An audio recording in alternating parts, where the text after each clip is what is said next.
What is going on, college basketball fans? Welcome back to another video, and today we got a little bit of a different video, but it is my first official big board or NBA prospect rankings for this year's class, and I believe that we actually have a very stacked class in college basketball this year when it comes to freshmen, so you're going to see a bunch of freshmen ranked in here. I do not have on my big board overseas players. I know that has been very popular in recent NBA drafts, drafting players from overseas, and they have become really good players in the NBA. I just don't know anything about those players. I watch a ton of college basketball. I do know a lot about these players. I do believe a lot of these players are going to be good in the NBA, and it is going to be a very heavy college class this year in the NBA draft. So, this is my top 30 big board, my first official big board for this year's class.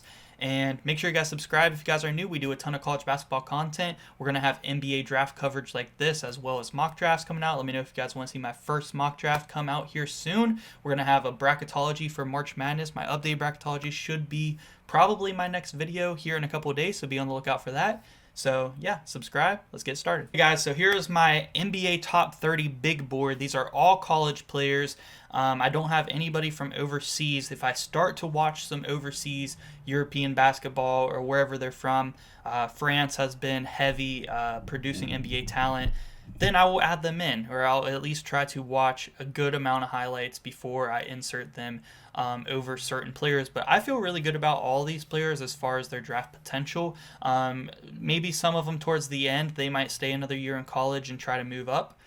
That definitely could be possible, and I'll mention which players I'm talking about when we get there. But let's start at the top. And mine's a little bit different. I feel like this should be a popular pick at this point in the season. Dylan Harper over Cooper Flagg as my number one prospect. I mean, Dylan Harper has been a star in college basketball. He's been one of the best players in general, not just one of the best freshmen. And he's a 6'6" point guard who can play make, shoot, athletic, drive, literally everything you want to do. He can rebound as a point guard because he's 6'6". He's been excellent, shooting on great efficiency as a freshman, everything you want. Cooper Flagg, I still think he's going to go one or two most likely. I believe he should. He has a ton of potential. I believe he's still only 17 years old, which is crazy playing in college ball. He's going to be turning 18, I think maybe this month or January, and just insane. He's already played on Team USA last summer in the Olympics, and he played good in the Olympics in practice against NBA vets. So Cooper Flagg is a proven player. He's the number one player coming out of this year's high school class. I believe Dylan Harper, and I just realized I forgot the L in Dylan, so it just says Dian Harper, but you guys know what I mean. I think Dylan Harper has done enough to surpass Cooper Flagg at this point to be the number one overall NBA draft prospect this year. And me personally, especially if I'm a team that gets the number one pick that needs a point guard, I would take Dylan Harper over Cooper Flagg right now if I was a team drafting. Now, number two, I would still take Cooper Flagg, or if I already had a point guard that I feel good about for the upcoming future, then I would probably take Cooper Flagg over Dylan Harper. But especially if I needed a point guard, I would take Dylan Harper over Cooper Flagg. And I already talked about Cooper Flagg here at number two. Still a really good prospect. I think he has a ton of potential to be a superstar in the NBA. I mean, he's a 6'9". He's going to play probably small forward in the NBA, maybe power forward, and just a wing, a forward that can dribble, drive, shoot, 6'9". He can do it all. Just an amazing prospect. Type of player that we see come out, like the prototype Kevin Durant. He was the first type of player like that was, over 6'8", 6'9", who could really dribble, shoot off the dribble, just shoot 3-pointers, drive, super athletic, play defense, literally all around player. He has been, slightly not as good as we expected coming into this season, but I still think that he has done enough to earn a top 2 spot, and he'd probably still be my number one player if Dylan Harper hasn't been playing so amazing. Trey Johnson, number 3. Trey Johnson has been a freshman that has really impressed me this year at Texas. If you haven't watched much Texas basketball this year, they've been losing a few of their bigger games they've played this year, like against UConn and earlier in the year against Ohio State. But Trey Johnson, even in those losses, has always been Texas's best player by far, and he does it by being a 3-level scorer. I think Trey Johnson is one of the better scoring guards in the country, and it is the type of scoring, like I said, 3 levels. He can do it in the mid-range, 3-point, driving, and hit some tough shots, shots that only NBA players will make. He is an NBA player. I believe he is a top 5 draft prospect this year for sure. He is a guard that is probably going to run the 2 guard. I think he's around 6'6". He's not much of a playmaker, but he is a very good pure scorer. Number 4, we do have Ace Bailey, a similar prospect, like I said, kind of like that prototype of a Kevin Durant. I don't like to compare players. I think every player is different, and they're themselves, but you get that type of archetype of a player, a tall, lengthy forward who can dribble, shoot. You guys get what I'm saying. And Ace Bailey is also that type of player, like a Cooper Flagg. Ace Bailey has shown potential to hit some crazy tough shots, like fadeaway threes, post fadeaway mid-range shots, off the dribble. Really good prospect. I think Ace Bailey is going to be super good in the NBA. Igor Demon, a different type of prospect here as the number 5 at BYU. He is another freshman. All 5 of our top 5 players, and really all 6 of our top 6 players as we get to Kasparis there at number 6. But Igor Demon, we'll go ahead and talk about Kasparis as well from Illinois. Both of these players similar. I think Kasparis is a better shooter at this point, but they are both really good playmakers. Igor Demon is taller, and I think he's a little bit more muscular. It looks like he's stronger than Kasparis, but they're both really good playmaking point guards. Igor Demon's more of a point forward. Kasparis is more of like just a tall point guard, but both super good prospects and some of the better playmaking freshmen in college basketball right now, and they have a ton of potential, and that's why they're so high here on my big board. Number 7, we have my first player that is not a freshman, and that is Cam Jones. He's a senior at Marquette. I think he's 1 or 2, either the best player in college basketball this year or the second best. It's between him and Janai Broome, who we will talk about here in a little bit, but I think Cam Jones, there's no reason for him to not go in the lottery. I'm probably a lot higher than most people on Cam Jones, but I've seen him drop a triple-double this year. I've seen him, in the absence of Tyler Kolek, really playmake a ton this year, be the main playmaker for this Marquette team, and have a very high assist-to-turnover ratio. He can be a point guard, but he can also be a shooting guard. He's 6'5" or 6'6", somewhere in there. He is an elite shooter and scorer. He has good touch around the rim as far as driving. Not a super athletic guard. Like, he's not going to drive to the rack and dunk on somebody, but he has really good touch around the rim as far as floaters, reverse layups. He knows how to finish, and all around great scorer, and he's shown tremendous playmaking improvement from last year. With Tyler Kolek leaving Marquette for the NBA. And I think there's no reason he shouldn't be a lottery pick. And I'm a person who does not think that just because a player is a senior that they should fall all the way down the board. We've seen a guy like Dalton Knecht come into the NBA and be one of the better freshmen, or one of the better rookies this year in the NBA. And he was a senior at Tennessee last year. And I think Cam Jones, I didn't want to put him as like a top 3 prospect, because I think there are some freshmen that, they're rated this high for a reason, and they're top NBA draft prospects for a reason, because they have so much potential. But Cam Jones has the potential to be a star in the NBA, in my opinion. Number 8, we do have Boogie Fland. Boogie Fland is a really good player, and so far at Arkansas, he has been averaging like 15, 5, and 5. Who I believe the only other 2 players under John Calipari to do that were John Wall and De'Aaron Fox, who have both had their own success in the NBA. I feel like right around 8 feels really good for him, and I think that he can be that type of player, an athletic point guard who can be a really good playmaker and can, just be a lead guard for an NBA team for sure. Number 9, we have Eric Dixon. Eric Dixon is a guy that I'm not sure how a lot of people, as far as people who look for NBA talent and NBA prospects and all that stuff, feel about. He is a fifth-year senior at Villanova, and I know that a lot of people are going to hear that, and they're not going to want to draft him because he's just, too old for the NBA draft, whatever. But he is an elite scorer, and he has taken his three-point shot not just to the next level this year, but to an elite level. I think he's shooting almost 50% from the three-point line, and that's not because he just takes 1 or 2 a game. Like, he's the main scorer on his team. He is the leading scorer in Division I college basketball. He's a good rebounder. He's like 6'7", so he's like a really good small forward. Do I think he's necessarily going to be a superstar in the NBA? No, but I think that he can be a really good role player on an NBA team and a starter at the small forward position or even the power forward position. He is a good rebounder who can stretch the floor. So Eric Dixon, I have him as number 9. If you don't feel comfortable taking what I feel like is going to be a dependent role player in the lottery, then don't take him. Take somebody with more potential. But that's an NBA starter in my opinion, the way that he's played, and I'm not going to knock him just because he is a senior in college.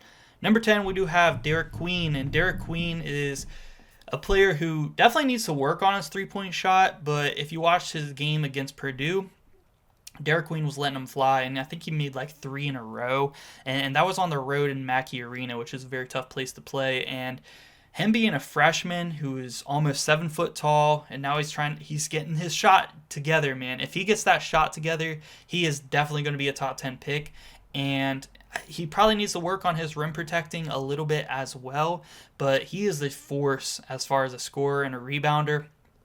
He's had one 20-20 game, 20 points and 20 rebounds. He's probably come close a couple of other times, and if he can get, he's not a bad shot blocker or rim protector, but if he can take his shot blocking and his shooting to the next level, be more consistent with that 3 ball, he's almost a lock for the top 10. Number 11, we have Thomas Sorber. He is another big man that needs to work on his three-point shot, but the potential is there. He's at Georgetown, and I actually watched the game between my favorite college basketball team, West Virginia. When Georgetown came to play us, Thomas Sorber was knocking down a couple of threes. I think it was at least 3 or 4, and he's a really good stretch big. I think that his shot, even though he's only shooting like 25%, this is why you have to watch the games. Like Derek Queen, I believe he's only shooting like 15% from 3, but you can see in some of these games that he has the potential as a big man to stretch the floor and hit some 3 balls. So you can't just look at the stats on some of these guys. You have to watch the games and say, okay, do they have potential to hit 3s? And Thomas Sorber, his form looks fantastic. Whenever he's making 3s, it doesn't touch the rim. Nothing but net. Looks fantastic. He's a really good prospect and a guy that probably needs to work on his rim protection a little bit as a big man. But even if not, he could be a type of player that is kind of like a Naz Reid. Might not be a horrible comparison as far as a player that can play with a guy like Rudy Gobert, who is a shot blocker, but can still be a near 7-footer who can knock down some 3 balls and stretch the floor, and you can still have 2 7-footers on the floor. Number 12, we got Johni Broome, who, this is another one. I mean, I feel like all the controversial picks in my rankings or on my big board is because they're seniors or they're older players coming out of college. But like I said, I try not to knock them too bad. Like, I could have Cam Jones, Eric Dixon, and Johni Broome a little bit higher because they are better players than some of the players in front of them. But because the players in front of them are freshmen, they have more potential, so they are ranked a little bit higher. But Johni Broome is probably going to be the player of the year in college basketball this year. And I talked about Derek Queen and Thomas Sorber needing to work on their rim protection a little bit. Johni Broome is a senior in college, but not just this year, but throughout his entire career since his freshman year at Morehead State, he has been an elite shot blocker. And for a big man, that is amazing. And this is a good way to put it on why I would take Johni Broome in the lottery if I am an NBA team, even though he is a senior. I put it this way. I look at a guy out of college who was also a senior, who got drafted by the Golden State Warriors, was a big man, Trace Jackson Davis. Has had some success as a role player with the Warriors so far in his career at the pro level. And Johni Broome, I believe his floor is a Trace Jackson Davis with rim protection. And Johni Broome has been able to stretch the floor this year and knock down threes. So I think he's going to put in the work. He's going to get that three-point shot down even more than he already has this year. And three-point shot, being a big man who can be an elite rim protector, I think his absolute floor is a Trace Jackson Davis who can rim protect and block shots, which I think is worth taking in the lottery. I think he's going to be a super good player, and don't sleep on him just because he's going to be player of the year in college basketball and he's a senior. I definitely would take him top 14 here in the lottery. I got him as my 12th player on my big board prospect rankings. Alex Karaban, number 13, another player who I believe, is he a senior? No, he was a freshman the year UConn won their first natty, so he would be a junior actually this year. Alex Karaban, throughout his first 2 years and this year, his third year in college, has been a sniper from the three-point range as a power forward. That's what he's going to be in the NBA. He is going to be a stretch four. He's going to play tough on defense, so he can be that 3-and-D player for sure. But he one of the better shooters in college basketball, 100%. And probably some people might have him lower because they see a guy like Liam McNeely on UConn, might think he might have more potential.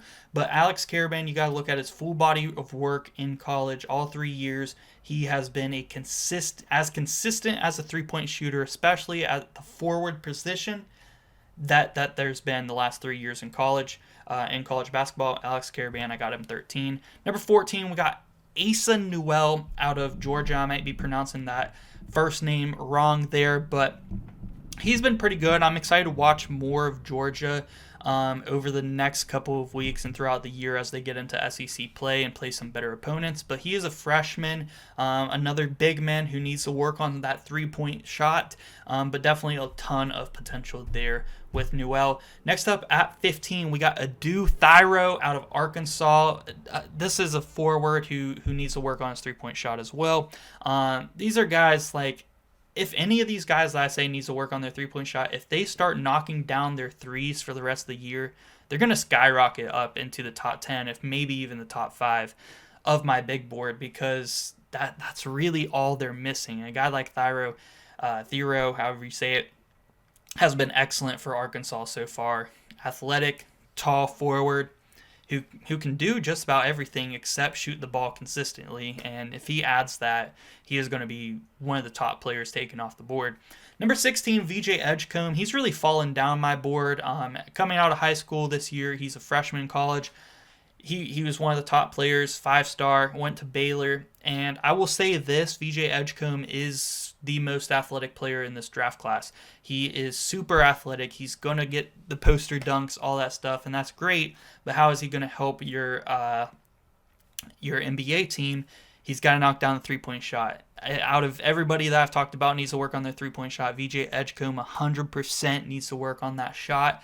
And if he gets that down, he's going to skyrocket back up the rankings. For now, he dropped down here to 16. I mean, this is my first big board, but, I expected him to be higher than 16, at least in the lottery. Number 17, we got Maxine Raymond out of Stanford.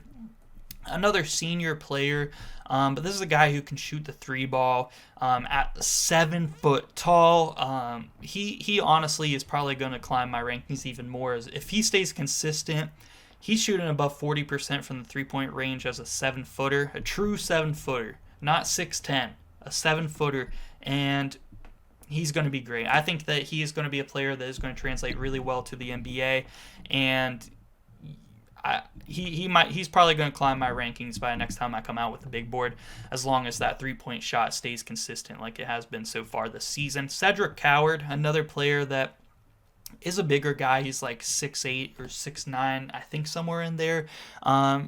A wing player for sure, but he's an all-around scorer. I believe he's shooting at really good efficiency for Washington State, and just an all-around scorer. He's their top scorer, averaging nearly 20 points a game, and really good efficiency, over 50% from the field, over 40% from three ball.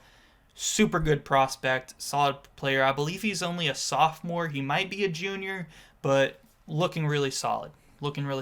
19 is definitely an interesting one. I think he's going to have to go to a certain team that he'll fit with. But Walter Clayton Jr., he's been a really good player the last couple of years in college for the Florida Gators, and he's a very athletic point guard.